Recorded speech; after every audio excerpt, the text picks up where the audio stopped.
With the technology evolving pretty dramatically, one of the things we demand of our agencies is that they stay at the cutting edge and leverage the latest and the best of whatever is available or whatever is coming down the pike to the table, so that we are benefiting in our creative development or media placements or whatever. That's number one.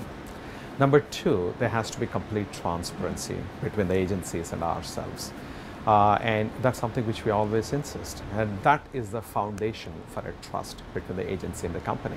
Agencies have to look at their own internal compensation system.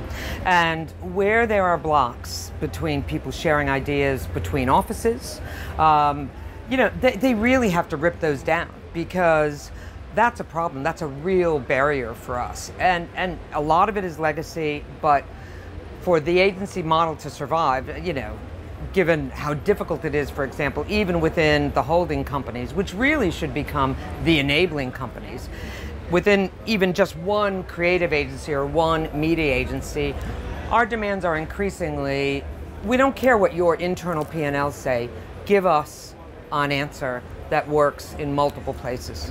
Disruption causes all sorts of difficulty in all sorts of ways, but the business models are changing everywhere. So let's look at the agency holding company model for a minute. I mean, that appears to be a busted flush. That's partly caused by what's been happening in digital advertising as well, partly caused by slowness of response. But again, I think we as clients must take some responsibility for falling in love with the bright, shiny new. I think there's two sides to the agencies. One is the creative side.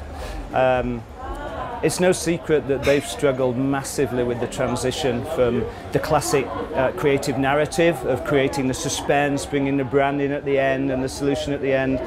Nobody waits till the end anymore. So we've had to reverse that whole narrative. And for creatives, that's very difficult, because it's changing everything they've ever grown up to do. The media companies are not set up for data-driven. They've been very set up for relationships and deals and scale and volume. That just doesn't count anymore with the digital partners.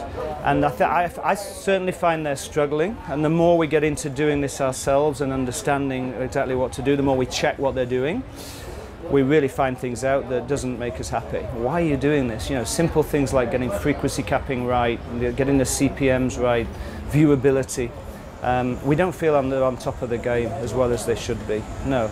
So that's why we have this view to internalize much more in the future and build up these. Once you've built your people database, your analytics, your insights, to be honest, you can start to bucket all yourself on the digital space, on the mobile space, and probably do a better job if you've got the right resources internally.